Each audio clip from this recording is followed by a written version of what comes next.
Ryan Hollins, now the Houston Rockets TV analyst, is joining us in studio. It's great to see him again. So before we get to last night's games, I want to go to a game. Ben Simmons will join the circus, the Brooklyn Nets. So listen, the experiment so far is a first-round exit, a second-round exit, and they're down 0-2, Ryan. It ain't great.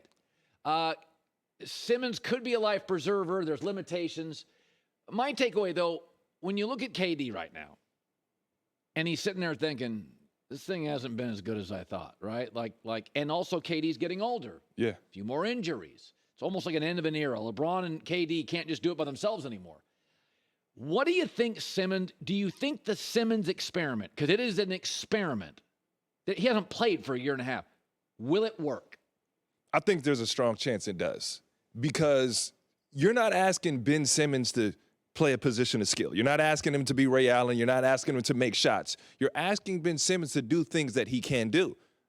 All NBA defender, push the ball in transition, grab some boards. You're not asking Ben to be anything else. You have two guys, the two best scorers in the NBA. And you're saying, Ben, push in transition, get him some easy looks. Because when I look at Kevin Durant right now in this series, he's not getting easy looks. The defense is able to load up on KD. When I'm looking at Kyrie, he's better creating off the bounce, right? Yeah, could I make this argument? Talk to me. Kyrie is not the ideal fit for KD because he's not a classic point. Chris Paul and KD would be way better. Kyrie's a scorer. He's basically Kobe, but smaller. And so you think to yourself, Kyrie and KD are great. No, Simmons with KD is a better fit. He doesn't need the shots. He'll score 20 with that. Yep. He was scoring 20 when he played without the jumper. So my argument is Kyrie and KD are successful because they're so damn talented. But they're not. I mean, Wade and LeBron were not perfect fits. No, they were just so great. They bought in defensively, and that made them work. But when I look at Kyrie and KD, I think they can work in the sense that the higher that you go, it's not about offense. It's about guys who can go and get their shot. So you got the two best shot creators in the league, arguably, in Kyrie and KD, and maybe in history on the same team.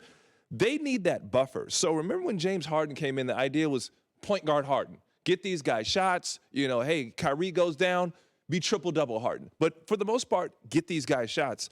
If Ben Simmons works out, and he's going into dribble handoffs, he's running pick and rolls, he's getting to the rim, getting dunks, getting open looks, KD just needs an ounce of pressure relieved off of him. But Kevin Durant creating his shot off the bounce isn't best. But I want you to look for this, Colin. I remember I covered the Clippers in the series where, Patrick Beverley had a phenomenal game. He got up under, KD and rode him off and forced him and got real physical with him. And KD, that was the moment, hey, I'm Kevin Durant. And Kevin Durant came back in the Clippers building, and what he did, he lit up the Clippers, and what he did, he simplified his game. So that's what I'm going to look for. Catch and shoot, one dribble pull-up. He became so efficient that you couldn't guard him, and that's when we're looking at Kevin Durant before the Achilles as the best player on the planet. So I think that adjustment is going to be intact, and they're going to have to do it from a team aspect, but you got to make things a lot easier on KD. And KD's so cerebral, man. He's watching that film, he's watching the tape, and knowing he got to be better. So it's interesting with the Harden. I liked Philadelphia, who I thought had the right coach, the right star, the right chemistry. They got rid of a bunch of stuff, Curry, draft picks, Drummond, Ben, and they just brought one guy in.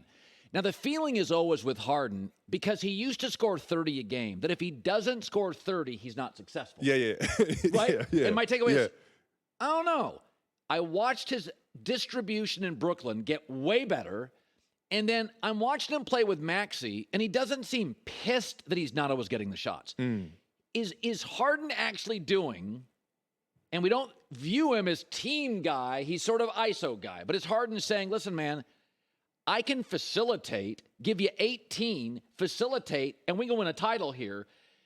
The perception is, what's happened to Harden? Is what's happening to him is he's more comfortable in his own skin, and he wants to win, and so he's going to give you 9 less a night. Or do you see, like, when he scores 17, are you like, this doesn't work for me? It's funny, when I covered James this year, I was a Houston analyst. I covered him from a national perspective before, and when I was saying that he should have been the MVP of the league is because Harden will give you the big scoring numbers, but if Clint Capella was open at the rim, Harden would throw that thing out of bounds trying to get Capella the ball. He's so selfless, he was asked to score. That's what the team needed from him. I think he's bought into that role. I don't think that's something that James Harden minds at all. But there are moments where you're going to need, hey, give me that 38. No, I need a bucket. In a closeout game. But I think he's extremely comfortable in doing what he needs to do. And I'll give you this food for thought. I see a lot of parallels from Chris Paul and James Harden in the sense where Chris Paul, younger in his career, he give you those monster stat lines, 35, 15, 9 steals. He just was a workhorse.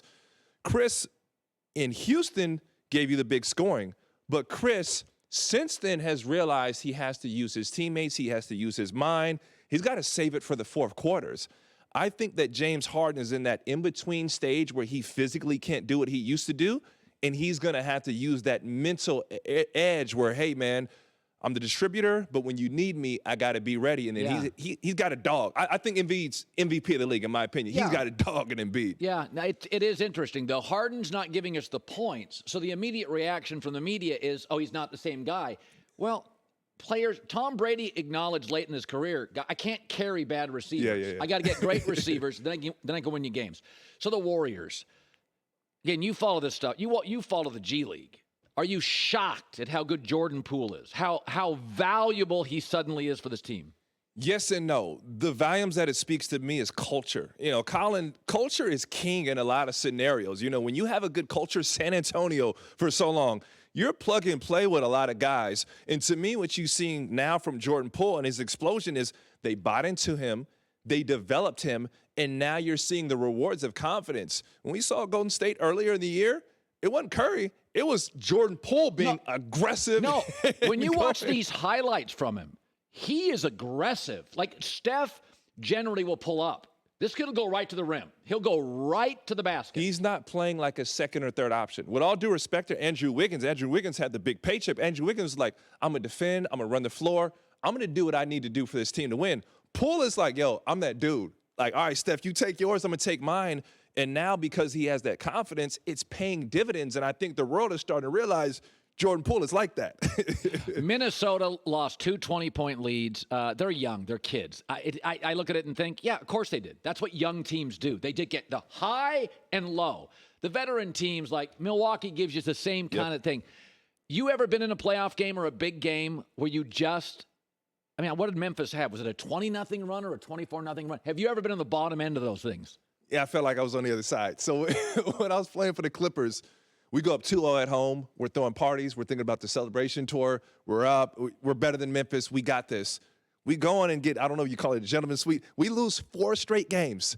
4 straight games in the most embarrassing fashion. So it wasn't a big 25-point give up, but it was like we were not as good as we thought they were, and they figured us out. So that's embarrassing because now you have to get back in the lab. In the summertime, you have to work out and go, why was I not able to score in this position? Why didn't we defend? What mistakes did we lose to go down 4 straight games to a team that we should have been better than? So I would say that's the most comparable thing that I see.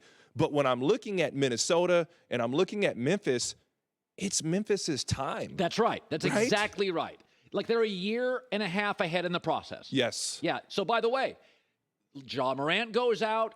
They don't dip. Like right now, they have handed the organization to Ant. They need another offseason. Like they're transitioning from Cat's team to Ant's team, and we're watching them transition in real time. They need an offseason and a camp to kind of figure this out. Okay, Ryan Hollins, he's got a podcast, The Opinionated 7-Footers with Brendan Haywood. Great seeing you again in studio. Appreciate it, brother. Rockets analyst for the Houston Rockets. Okay. Hi, everybody. Thanks for watching. Subscribe here to get the latest from the show. Also, be sure to check out more of the best clips from The Herd or go watch a few segments from other shows on FS1.